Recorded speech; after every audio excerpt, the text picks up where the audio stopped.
Who is going to be on the plane for Ireland to South Africa for that monumental 2-test series in July? Well, the short answer is pretty much the same squad that Andy Farrell's picked for the last 2 years. So anyway, lovely. Thanks for watching the video. I'll see you on the next one. No, I will go into a little bit more depth than that. But Ireland are, and look, when I've come to do this video, that's the first thing that hits you. They are the most settled side in world rugby. It's quite impressive and amazing, the consistency in selection.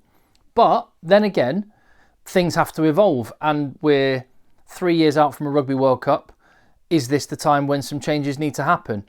I suspect maybe not, because they're playing the world champions, South Africa, the best of the Northern Hemisphere against the best of the Southern Hemisphere. This is going to be absolutely massive. I'm going to be there in Pretoria and in Durban. I'm taking the channel with me there. So if you're looking forward to those games, I hope you'll hit subscribe on the channel. I would love it if I'd earn your subscription. Also, give the video a thumbs up. That helps spread the word. And tell me what you think down below. Which players would you cut from the squad? Which players would you have in and on the plane to South Africa? There are some decisions for Andy Farrell to make.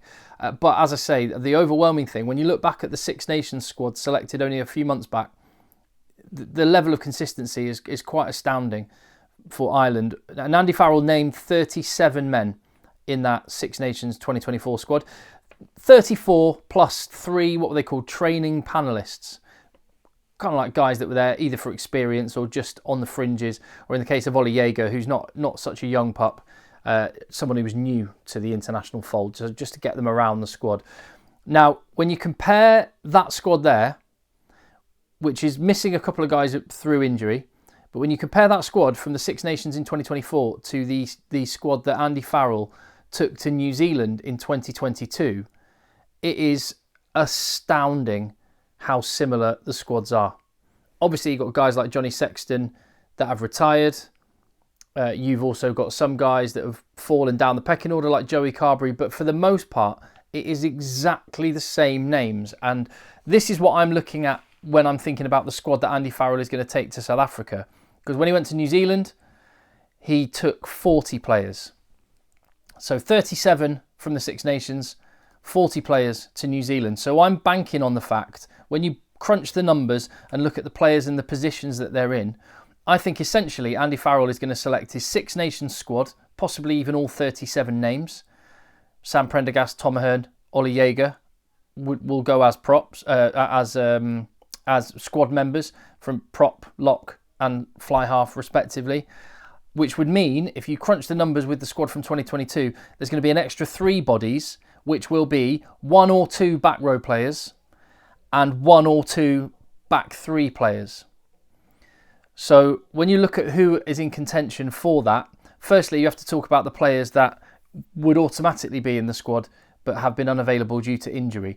Mac Hansen has another month out injured, as I understand it right now. Please correct me if I'm wrong on that. You may well have heard something that I'm not privy to. Get stuck in the comments and let me know. As I understand it, he's got several weeks still out following his surgery on a shoulder, was it? Yeah. So he's not really going to have any time to get any games under his belt. Will Andy Farrell just say to him, don't worry about this summer, get yourself ready for the start of next season? That'll be harsh on Mac Hansen. He'll be desperate to play in these games against South Africa, but I could probably see that being the case, because just running out of road for games for him to come back to. If he can get back in time and play for Connacht and prove his fitness, then I'd understand it. Also, he's such a great character. I would understand why you would just say, I'm going to take him along. And I know Andy Farrell absolutely loves Mac Hansen, not just as a rugby player, and he's brilliant, just as a bloke. He's so unique. And Andy Farrell, from his kind of working class roots in Wigan, having worked up from the bottom, he recognises a bit of himself in Mac Hansen, I think. So I wouldn't be surprised if Mac Hansen went, and that'd be great if he can get back in time. Jimmy O'Brien is due to play this weekend in the Champions Cup semi-final, which is great news for Leinster, because Hugo Keenan looks like he's out. Just in the nick of time, Jimmy O'Brien coming back, Gary Ringrose as well, which is great news for them. I'll do another video on the Champions Cup semi-finals in the days ahead. But yeah, Jimmy O'Brien, he'll be back on the plane. So that's one of the 3 spots taken. Possibly Mac Hansen as well. If Mac Hansen does come in, would he come in for another player? Jacob Stockdale perhaps, might be a trade. And if there is another back 3 spot or a back player spot available, then, well, you have to look at the fly halves first. because Ross Byrne was not in that Six Nations squad due to injury. His brother Harry was. Jack Crowley is the main man at number 10. But Sam Prendergast was in the Six Nations squad as well. How do you get those 4 into 3? The obvious thought is that Sam Prendergast will miss out. But then again, would you want to take him along for experience? I suspect Sam Prendergast may be left back in Ireland, or maybe he'll take an extra player and just bring him along just for the experience. But it'll be harsh on Harry Byrne if he misses out and it's Ross Byrne. But Ireland, when they've had a generational player in Johnny Sexton, Jack Crowley's made the 10 jersey his own, but they've got options. Sam Prendergast looks like the heir apparent to Jack Crowley at some point in the future. So it'll be interesting one to watch that. What are the fly half spots? Does he only take 3? I suspect he probably will. And who will they be? Let me know in the comments what you would do. And then the final, as I say, if there is another spot to play for in the back line, then the one name I just chuck in is Shane Daly, who's had a couple of caps. He's played in emerging Ireland teams.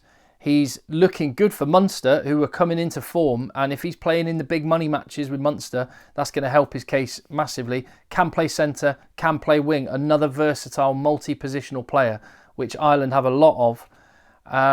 Again, I could see possibly Daly coming in and someone like Stockdale dropping out. Let me know what you think. But they've got options. In the forwards then, so there's probably one, maybe even 2 spots up for grabs in that back row, in addition to the players that are already in the Six Nations squad. The obvious choice is Cian Prendergast. He replaced Tom Ahern in the Six Nations squad when Tom Ahern was injured and dropped out. I've been expecting him to kick on. Hasn't quite happened in the way that I was expecting it to this season. He played in the World Cup warm-up matches, then missed out on the World Cup squad. And he hasn't quite managed to push himself further up the pecking order, and now guys like Tom Ahern are ahead of him, albeit Tom Ahern's a lock for the most part, but can play in the back row. But that's tough on Cian Prendergast, and you'd have to say it's quite tough on Gavin Coombs as well. He's done nothing wrong, really good player. Could he sneak in? Could John Hodnett even from Munster sneak in? But the one to watch is Will Connors, who is, well, in the Champions Cup quarter-final, started in the 7 jersey for Leinster with Josh van der Fleer on the bench. If Will Connors manages to get more game time in these big matches and delivers in the way that he did in that quarter-final, when they absolutely spanked La Rochelle, and Will Connors, what he did brilliantly against La Rochelle and what he is exceptional at, the chop tackle, just getting in there, putting his head in the spokes and just go into some dark places as a defensive forward. When you're playing against massive South Africans, that's the kind of attitude you might want to call on. Does he deserve a spot in the back row? Coombs, Prendergast, Hodnett, Connors. 1, maybe 2 of those would get in. Which 2 do you think? Very interesting calls that Andy Farrell has got to make. But I think overwhelmingly, when I was looking at England in the previous video, and when I look at other countries in the upcoming videos, there'll be much more churn, way more changes and more bones of contention, whereas Andy Farrell, over a long period of time, has only ever just tightened the nuts and bolts here and there.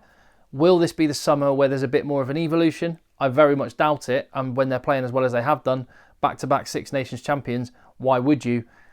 They go into the World Champions and they're going to need all of that experience that they've amassed over the last couple of years in the World Cup squad. If there are changes to make, I think it will be very subtle, and I think any bigger changes will be beyond this season. It's brilliant that they've got such a great focus. How good is it? Normally, after a World Cup, the following year feels like a little bit of a anti-climax from an international rugby point of view. We've had a great Six Nations Championship, and we have got an immense series to look forward to. I only wish it was a 3-game series, but I'll be there for the 2 games that there are between Ireland and South Africa. And if you're looking forward to following that and the rest of the internationals this June and July, as well as the club rugby and every other bit of rugby that I can muster, then hit subscribe on the channel, and I will see you on the next one.